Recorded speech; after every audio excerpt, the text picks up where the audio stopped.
O episódio de hoje é um oferecimento do canal Cinéfilos Anônimos, que traz perfis dos maiores astros de Hollywood. E se você é fã dos filmes da Marvel, você precisa conferir o perfil que eles acabaram de lançar do Robert Downey Jr., contando toda a trajetória do ator e revelando como ele se tornou um dos mais icônicos heróis do cinema. Confira este vídeo e o canal Cinéfilos Anônimos clicando no link aqui embaixo na descrição ou no card aqui em cima no cantinho.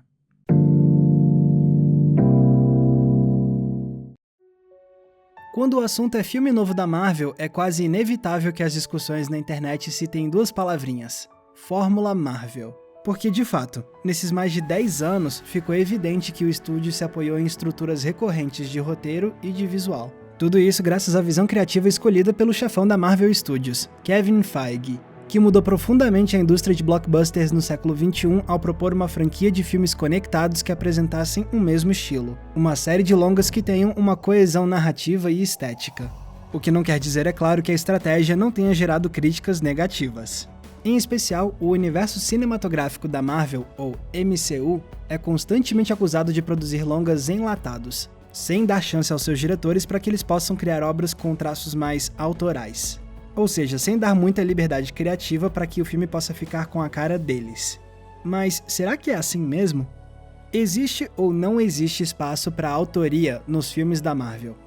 Para entender essa questão, é crucial a gente relembrar o histórico da Marvel com os diretores que ela contratou ao longo dos anos. Desde a chamada Fase 1 do MCU, vimos a Marvel contratar cineastas de experiência, mas que também não tinham fama de serem muito autorais, talvez com exceção apenas do Joss Whedon, que tinha mostrado suas assinaturas nas séries de TV que tinha criado. Fora ele, a maior parte desses diretores eram mais conhecidos por saberem bem como fazerem filmes executando a visão de seus estúdios. Mas é importante relembrar que também passamos muito perto de ter diretores de voz mais autoral em filmes da Marvel. Por exemplo, a Ava DuVernay, cuja carreira tinha ganhado ainda mais projeção após ela dirigir Selma, chegou a ser convidada para dirigir Pantera Negra. Só que ela acabou recusando o projeto. Segundo a diretora, a visão que ela queria trazer para o longa era muito diferente da visão que o estúdio tinha. E pouco tempo depois, ela fez uma outra declaração que revelou como a Marvel de fato não dá muito espaço para a autoria. Ela disse: "Esse não seria um filme da Ava DuVernay." Então, pelo menos a DuVernay teve a sorte de perceber esse conflito antes de aceitar a direção do longa. Agora, infelizmente, o mesmo não pode ser dito de Edgar Wright, o aclamado diretor de filmes como Shaun of the Dead, Hot Fuzz e Baby Driver. Lá atrás, em 2006, ele tinha sido contratado para escrever e dirigir o longa do Homem-Formiga. E ele permaneceu no projeto por quase 10 anos. Só que, às vésperas da produção de Homem-Formiga começar, Wright anunciou que estava abandonando o projeto, explicando que, no fim das contas, as diferenças criativas entre ele e o estúdio eram grandes demais. E sinceramente, dá pra entender. Wright é um cineasta com um estilo narrativo muito particular. O mais provável é que seu Homem-Formiga ficasse sim diferente demais do padrão que a Marvel estabeleceu em seu universo cinematográfico. Outra vez, uma voz mais autoral foi deixada de lado no MCU. Do I look like a monster? Então vimos que durante um bom tempo a Marvel trabalhou com diretores que já tinham nomes feitos na praça. Mas a partir de certo ponto o estúdio mudou de estratégia e começou a fazer contratações bem mais ousadas. James Gunn, os irmãos Russo, Taika Waititi, John Watts, Scott Derrickson, Ryan Coogler, Anna Boden, Ryan Fleck, todos eles nomes que eram antes quase desconhecidos. E mais impressionante ainda, nenhum deles tinha qualquer experiência dirigindo enormes blockbusters de ação. E, mesmo assim, todos os filmes foram sucessos de bilheteria, ainda que nem todos fossem tão aclamados pela crítica.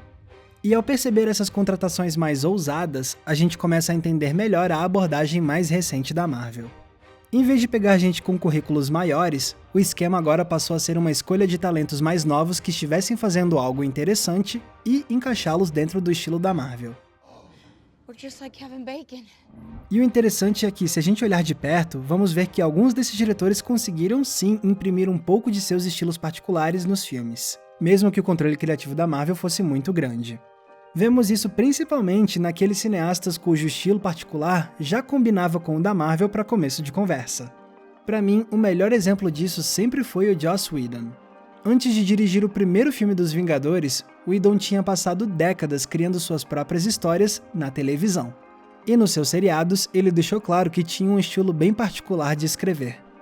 Whedon sabia combinar perfeitamente elementos de ficção científica, fantasia e ação com protagonistas de personalidades descontraídas e diálogos engraçados. Pois bem, esse era exatamente o tom que a Marvel tinha estabelecido com o MCU. Histórias que mesclavam ficção científica, fantasia e ação, mas sempre dando uma leveza à trama com senso de humor. Não é à toa então que o Whedon se saiu tão bem quando chegou para escrever e dirigir Os Vingadores. O estilo dele era basicamente o estilo da Marvel, elevado à enésima potência. Então quem era fã do Joss Whedon conseguiu reconhecer sim no primeiro Vingadores um bom nível de autoria.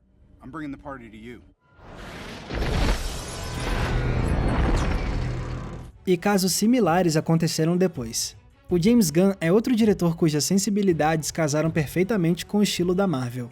Ainda mais depois que ele provou com o Super que ele sabia pegar o universo dos super-heróis e criar uma história cômica dentro dele.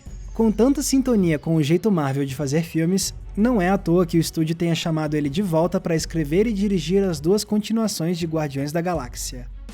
E se você parar pra pensar, basicamente o mesmo aconteceu com Taika Waititi. Assim como Joss Whedon e James Gunn, Waititi tinha dirigido poucos longas-metragens, mas chamou a atenção da Marvel por sua capacidade de fazer filmes nerds com muito senso de humor.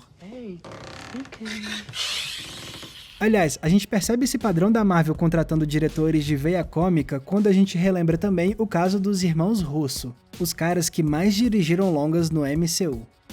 Antes de entrarem pro estúdio, eles eram mais conhecidos por dirigirem episódios de seriados cômicos aclamados, como Arrested Development e Community. Aliás, foi Community que chamou a atenção de Kevin Feige pro trabalho da dupla. E não foi somente a comédia que fez o produtor se interessar pelos irmãos Russo, porque Feige viu especificamente os episódios deles de Community que parodiavam filmes de ação. Capítulos que revelaram que os irmãos Russo entendiam não só de comédia, mas também compreendiam profundamente como o gênero de ação operou por tantas décadas no cinema. Afinal, para fazer uma boa paródia, você precisa entender muito bem o que você está parodiando. E por mais que os filmes que os irmãos Russo dirigiram para Marvel pesem mais pro sério do que pro cômico, a dupla ainda assim trouxe coisas que eles aprenderam nos seriados de comédia. This is another homage to a style we developed on Arrested Development, which is a character makes a statement and then you pan to another character for their reaction. During the comedic moment, it's playing out in real time for you. You instinctually understand it as funnier than if it were cut together. E não foram apenas os irmãos Russo que inseriram algumas de suas técnicas de câmera favoritas em seus filmes da Marvel. A gente vê isso também com o trabalho que o Ryan Coogler fez em Pantera Negra. Afinal, em Creed, o filme que fez Coogler ficar mais famoso, um dos melhores momentos é a já famosa cena de luta filmada em plano sequência. Esse plano foi tão, mas tão elogiado que não é de surpreender que o Coogler tenha utilizado a técnica outra vez em seu filme para Marvel, originando assim uma das melhores cenas de ação de todo o MCU, o plano sequência no cassino. Então, por mais que a Marvel não deixe seus diretores saírem fazendo o que eles quiserem com os longas, dá pra ver que o estúdio também não é totalmente averso a deixar os cineastas exercerem seus estilos em certo nível. Desde que as assinaturas dos cineastas estejam em sintonia com o tal estilo Marvel, conseguimos sim enxergar relances de autoria nesses filmes.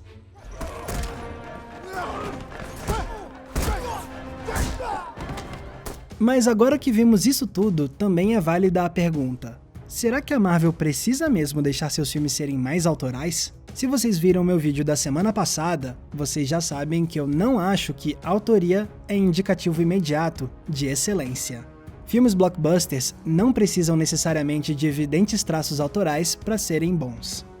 Beleza, eu entendo que para algumas pessoas a principal solução para fazer os filmes da Marvel parecerem menos enlatados seria deixar seus diretores serem mais autorais. Mas eu não acho que essa seja a única saída.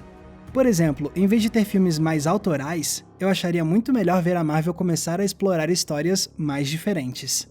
Não é à toa que os melhores longas do MCU são justamente aqueles que se afastam um pouco mais da tal fórmula Marvel. Filmes como Soldado Invernal, Guardiões da Galáxia, Thor Ragnarok, Pantera Negra e Guerra Infinita se destacam muito justamente porque eles não estavam tão presos àquela estrutura de história de origem que vimos a Marvel contar tantas vezes em outros longas. Imagina, por exemplo, se com a nova era pós-Vingadores Ultimato, a Marvel começasse a explorar outros formatos de filmes. Particularmente, eu adoraria ver o estúdio encaixando outros gêneros cinematográficos dentro do MCU. E eu não tô falando de simplesmente inserir elementos de outros gêneros em uma história de ação, como foi com o filme de espionagem em Soldado Invernal ou com o filme de assalto em Homem-Formiga. Eu tô falando da Marvel fazer filmes realmente diferentes. Não seria legal, por exemplo, ver algo da Marvel que puxasse mais pro terror? Pô, a DC não parece que vai tentar fazer algo mais dramático com o novo filme do Coringa? Então por que a Marvel não poderia fazer experimentos desse tipo também? É inegável então que o estilo Marvel de contar histórias no cinema foi muito bem sucedido. Ainda que, para dar vida a essa visão criativa, eles tenham tido que limitar a autoria de seus diretores. Claro, como cinéfilo, é óbvio que eu gostaria de ver filmes do MCU que tivessem mais assinaturas de seus diretores. Mas, no fim das contas, não me parece que filmes mais autorais sejam a única salvação para o sentimento de mesmice que assola muitos dos longas do estúdio. Afinal, a Marvel tem todo o direito de querer contar histórias no estilo que ela prefere. Eu só gostaria que esse estilo não fosse tão averso a explorar ideias que fossem um pouco mais diferentes. Nos resta então torcer para que comecemos a ver coisas novas vindo nessa próxima fase do MCU que se inicia a partir de agora. Galera, muito obrigado por terem conferido o episódio de hoje. E pessoal, se vocês são fãs da Marvel, eu sugiro fortemente que vocês vão conhecer o canal Cinéfilos Anônimos, que traz perfis dos maiores astros do cinema. Afinal, o perfil mais recente que eles lançaram é o do Robert Downey Jr., o eterno Tony Stark. Você já deve ter ouvido falar que a carreira dele foi um tanto conturbada, já que ele teve vários altos e baixos, até que ele conseguiu dar a volta por cima e se tornar um dos mais icônicos heróis do cinema, graças a Homem de Ferro. Pois bem, nesse perfil o André Mesquita vai te contar em detalhes essa fascinante trajetória do Downey Jr. para você ver como ele foi conquistando o espaço dele na indústria até chegar nessa posição de prestígio que ele tem hoje. E vale lembrar também que o Cinéfilos Anônimos já lançou perfis de outros astros da Marvel, como Brie Larson, Josh Brolin, Chadwick Boseman, Chris Hemsworth e muitos outros. Então não deixe de conferir esses conteúdos do canal Cinéfilos Anônimos. Eles são uma excelente pedida para qualquer fã de cinema. Os links estão aqui embaixo na descrição ou no card que está aparecendo aqui em cima no cantinho. Lembrando também que se vocês quiserem me acompanhar nas redes sociais, é só me procurar usando os nomes que estão aparecendo aqui embaixo. E não se esqueçam, é claro, de curtir esse vídeo e se inscrever aqui no Entre Planos para não perder nenhum dos nossos episódios. Mais uma vez, muito obrigado pela audiência, um abraço e até a próxima sessão.